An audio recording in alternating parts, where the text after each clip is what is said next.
안녕하세요. 백초법률상담 김원석 변호사입니다. 성관계 당시에 격렬하고 적극적으로 정하지 않아도 강간죄가 성립될 수 있는 것인가요?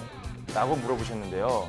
구체적인 사실관계를 검토를 해야만 정확한 판단이 가능하겠지만 격렬한 저항이 없더라도 강간죄가 성립될 수 있다는 것을 말씀드리겠습니다. 먼저 형법에서는 강간죄가 성립되려면 폭행 또는 협박이 필요하다고 규정하고 있습니다. 따라서 일반적으로는 피해자가 격렬하고 적극적으로 거부 의사를 밝히고 이를 가해자가 억압을 하면서 폭행 또는 협박을 가해야지만 강간죄가 성립됩니다.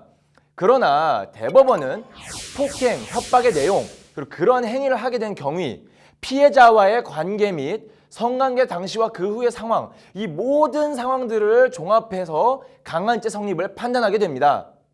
그러므로 피해자가 성관계 이전에 범행 현장을 벗어날 수 있었다라거나 죽을림을 당해서 성관계 당시에 반항하지 않았다 하더라도 강간죄는 성립될 수 있습니다. 하지만 만약 성관계 당시 영상이라든가 녹음 증거가 없어서 양측의 진술이 다를 경우에는 강간죄 입증이 매우 어렵습니다. 이럴 때는 다각도의 신문이라든가 거짓말 탐지 조사, 대질 신문 등을 거쳐서 진술의 일관성과 구체성들을 입증하는 과정에서 누가 거짓말들을 하고 있는지 밝히게 됩니다. 따라서 성관계 당시에 피해자가 어떻게 행동했는지 외에도 정말 많은 것들을 고려해서 강간죄 성립 여부가 결정되기 때문에 구체적인 사실관계를 검토해서 정확한 판단을 할 수 있겠습니다.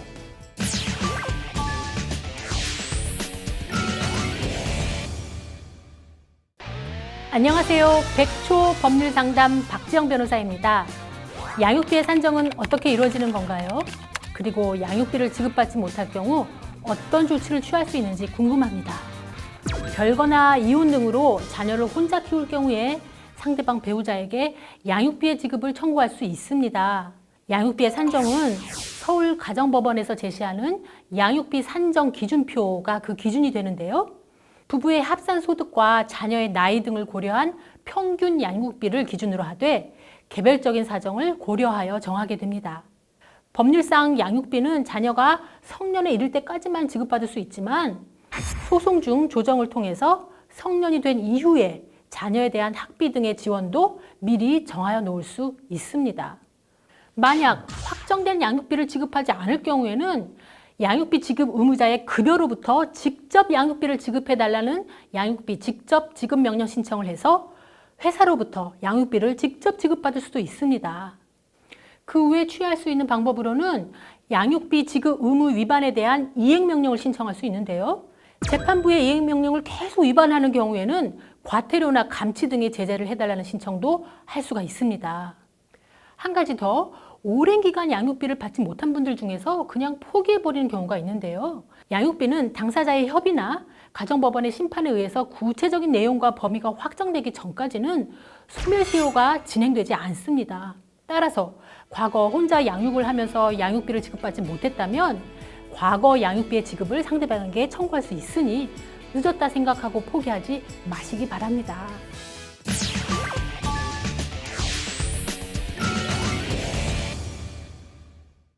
안녕하세요. 백초법률상담 김원석 변호사입니다. 계약 만료가 되어 나가려고 하는데 임대인이 신규 임차인들을 거부하고 있어요. 이 경우 보증금은 물론 권리금을 보호받을 수 있을까요? 라는 질문인데요. 결론부터 말씀을 드리면 임대인이 권리금을 주지 않을 경우에는 손해배상 청구를 할 수 있습니다. 상가건물 임대차 보호법에서 규정하고 있는 법률에 대해 간단히 제가 설명을 드리겠습니다. 법률 규정에는 임차인은 임대차 계약이 종료되기 3개월 전부터 임대인에게 새로운 임차인을 주선해야 하며 이 기간 동안 임대인은 아무런 이유 없이 신규 임차인을 거부할 수는 없습니다. 만약 이 임대인이 신규 임차인을 아무런 이유 없이 거부하거나 임차인의 권리금 회수 기회를 방해할 경우 임차인은 임대인에게 손해배상을 청구할 수 있습니다. 그렇다면 임차인이 임대인으로부터 받을 수 있는 손해배상액은 얼마가 될까요? 이 손해배상액을 산정할 때는 임차인이 신규 임차인으로부터 받기로 한 권리금 액수, 그리고 임대차 종료 당시에 객관적으로 형성되어 있는 권리금 액수, 이 둘 중 낮은 금액을 손해배상액으로 청구할 수 있습니다. 참고로 객관적으로 형성된 권리금 액수라는 건 국토교통부 고시 등을 통해 산정 가능하지만 소송 과정에서 법원이 정하는 감정과는 조금 다를 수가 있습니다. 손해배상 청구는 임대차가 종료한 날로부터 3년 이내에 하지 않으면 시효가 소멸되기 때문에 반드시 이 기간 내에 청구하시는 것 잊지 마시고요. 법적 절차를 통해 해결하는 것보단 당사자들 간에 원만히 해결하시는 것이 가장 좋겠습니다.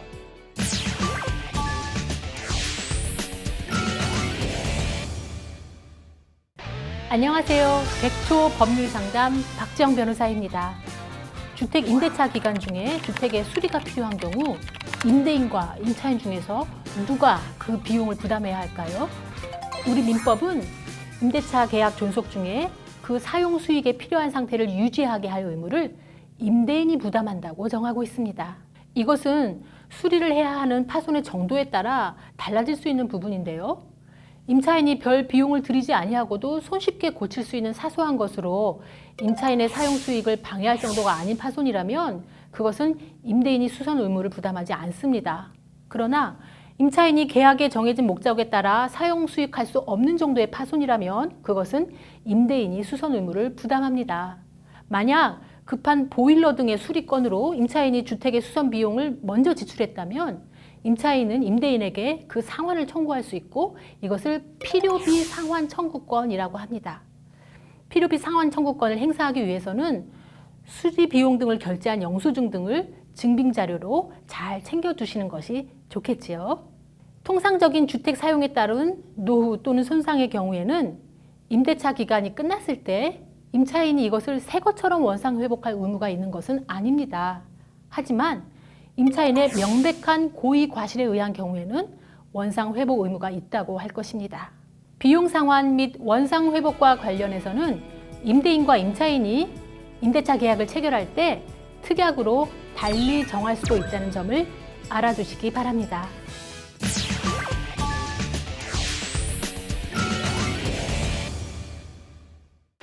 안녕하세요. 백초 법률상담 김원석 변호사입니다. 성매매를 하려고 돈을 지급했지만 성관계는 하지 않았습니다. 이런 경우에도 과연 성매매로 처벌을 받게 되는 것인가요? 라고 물어보셨는데요. 먼저 성매매를 처벌하는 법률 규정으로는 두 가지가 있습니다. 성인을 대상으로 한 성매매 행위에 대해서는 성매매, 알선 등 행위의 처벌에 관한 법률, 만 19세 미만의 미성년자를 대상으로 한 성매매 행위에 대해서는 아동 청소년의 성보호에 관한 법률, 즉 아청법이 적용됩니다. 이 두 법에는 굉장한 차이점이 있습니다. 성인과 성관계를 하기 위해 돈을 지급했지만 실제 성관계를 하지 않았다면 처벌하지 않습니다. 아동 청소년과 성매매를 하기 위해 돈을 지급을 하는 등 유인을 했다면 실제 성관계를 하지 않았더라도 처벌합니다. 이건 형법 규정에 미수범은 처벌하지 않는다라는 원칙 때문인데요. 쉽게 말씀드리면 별도의 규정이 없는 경우라면 범죄 행위를 시도한 것만으로는 처벌하지 않겠다라는 의미입니다. 따라서 돈을 주기만 하고 성관계를 하지 않았다면 성매매로 처벌할 수 없는 것이 원칙 맞습니다. 그러나 이른바 아청법에서는 아동 청소년과 성매매를 시도하는 것 그 자체만으로도 처벌받을 수 있도록 규정을 하고 있기 때문에 성관계를 실제 하지 않은 경우에는 성매매를 시도한 그 대상이 누구냐에 따라서 처벌 여부가 결정되는 것입니다. 만약 의뢰인분께서 돈을 지급했지만 성관계를 하지 않은 그 대상이 성인이라면 처벌받지 않을 것이고 만약 아동이나 미성년자라면 법에 의해서 처벌을 받게 됩니다. 아예 성매매 자체를 시도하지 않는 것, 그게 가장 현명한 방법이겠습니다.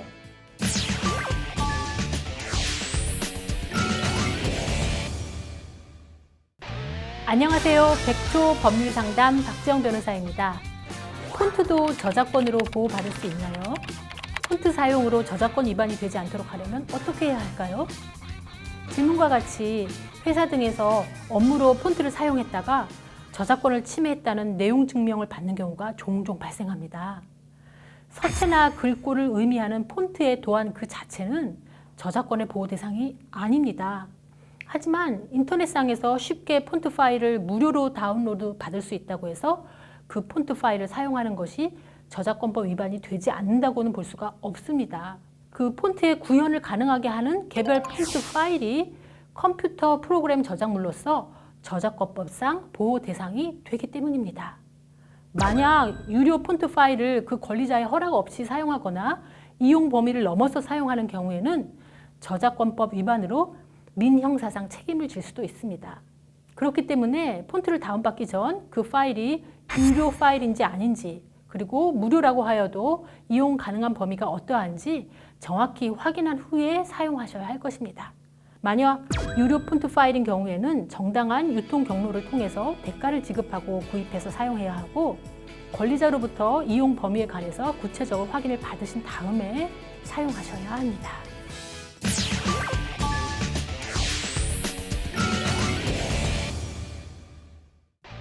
안녕하세요. 백초법률상담 김원석 변호사입니다. 빌려준 금액이 100만 원밖에 안 돼서 민사소송으로 진행하려고 하니 소송 비용이 너무 많이 듭니다. 다른 법적 절차는 없을까요? 라고 물어보셨는데요. 결론만 먼저 말씀드리면 지급명령 절차라는 것이 있습니다. 지급명령 절차는 채권자의 청구에 이유가 있다라고 인정되면 당사자들이 굳이 법원에 출석하지 않아도 채무자에게 지급을 명하는 재판을 뜻합니다. 지급명령 신청은 생각보다 굉장히 간편하고 효율적인데요. 오늘 지급명령 신청, 그 방법에 대해서 제가 간단히 말씀드리겠습니다. 지급명령 신청은 인터넷으로 혼자서도 진행할 수 있습니다. 대법원 전자소송 사이트에 들어가신 다음 전자독촉이라는 시스템을 활용하시면 되는데요. 다만 이 시스템을 이용하시려면 채무자의 주민등록번호 등 개인정보를 아셔야 합니다. 이 개인정보 등을 모른다면 보정하라라는 명령이 나오기 때문에 사실조회 신청을 할 수 있는 민사소송으로 진행을 하셔야 합니다. 그리고 지급명령 신청이 채무자에게 송달된 이후 14일 이내에 채무자가 이의를 신청하지 않으면 그대로 판결이 확정되기 때문에 바로 강제 집행을 할 수 있습니다. 법원에 지급명령 신청을 접수하게 되면 법원에서는 채권 채무관계를 확인하고 채무자에게 지급명령 신청을 송달하게 됩니다. 이 방법은 큰 비용 발생이 없고 채권 채무관계가 명확해서 채무자가 이의를 제기하지 않을 것으로 예상되는 경우 효과가 극대화되는데요. 빌려준 돈이 소액이라면 일단 오늘 말씀드린 전자독촉과 지급명령 신청을 이용해 보시고, 그래도 채무자가 돈을 돌려주지 않는다면 민사소송으로 해결하시는 것이 가장 좋겠습니다.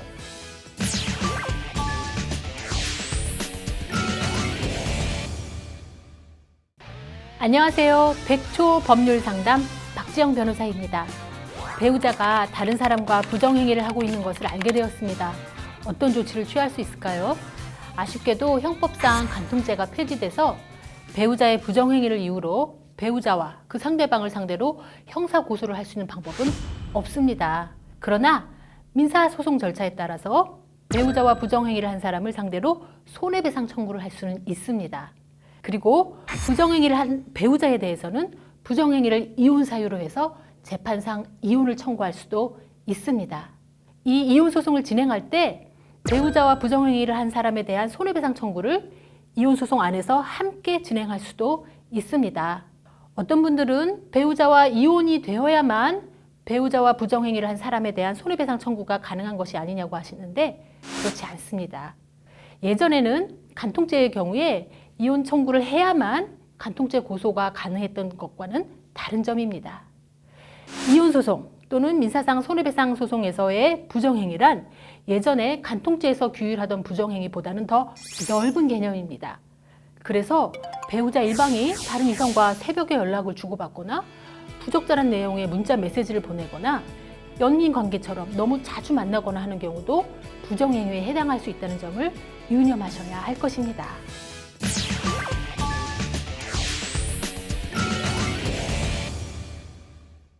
안녕하세요. 백초법률상담 김원석 변호사입니다. 돈을 빌려주면서 채용증을 작성하지 않았어요. 이런 경우에 민사소송에서 승소를 하려면 어떤 증거들을 확보해야 하나요? 라고 물어보셨는데요. 돈을 빌려주면서 채용증을 작성하지 않았더라도 돈을 빌려준 사실이 담긴 문자 메시지, 카카오톡 대화 내용, 통화 녹음 등이 있다면 이런 것들도 충분히 돈을 빌려준 증거로 효력을 발휘할 수 있기 때문에 최대한 확보하시는 것이 좋습니다. 만약 이 같은 증거들은 없지만 계좌 내 이차 내역만 있는 경우라도 이 역시 민사소송에서 유리한 증거가 됩니다. 가족이나 연인이 아니라면 단순 증여는 거의 이루어지지 않기 때문에 일단 계좌 이체 내역만 있다면 돈을 빌려준 증거로 충분히 추정 가능하기 때문입니다. 하지만 이 같은 증거가 있음에도 불구하고 상대방이 무슨 소리야 단순 증여잖아 라고 하면서 부인할 수 있는데요. 이럴 경우에는 계좌 이체 내역이 증여가 아니라 대여의 목적으로 이루어졌음을 잘 소명해야 하겠습니다. 그런데 만약 지금까지 말씀드린 모든 증거들도 없고 상대방이 돈을 빌린 것을 인정하지 않을 경우에는 민사소송에서 승소하기가 매우 어렵겠죠. 그렇기 때문에 돈을 빌려주면서 반드시 차용증을 작성하는 것이 매우 중요합니다. 그런데 우리나라 정서상 친한 관계에서는 차용증을 작성하지 않는 경우가 매우 많죠. 하지만 친할수록 금전 관련 문제는 분명히 한다는 사실을 결코 잊지 마시길 바랍니다. 만약 상대방이 차용증을 작성하기를 꺼려한다면 나중을 대비해서 문자 메시지, 카카오톡 대화 내용, 통화 내용 등을 확보하는 것이 한 방법이겠죠. 현명한 대처로 자신의 돈을 꼭 지키시길 바라겠습니다.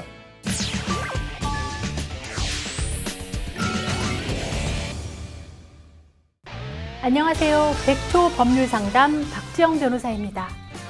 전업주부인데 현재 이혼소송 중입니다. 전업주부도 이혼소송에서 재산분할을 받을 수 있을까요? 먼저 결론부터 말씀드리자면 재산분할 받을 수 있습니다. 이혼사건에서 재산분할이 어떻게 이루어지는지에 관해서 많이들 궁금해하시는데요. 간단하게 큰 골자를 좀 설명드려 볼게요. 부부가 이혼소송을 통해서 이혼을 하고자 하는 경우에 그 소송 중에 재산분할이 주요 쟁점 중에 하나가 됩니다. 재산분할은 부부가 혼인생활 중에 이룩한 재산에 대해서 이혼 시에 양 당사자의 기여 비율대로 나누는 것인데요.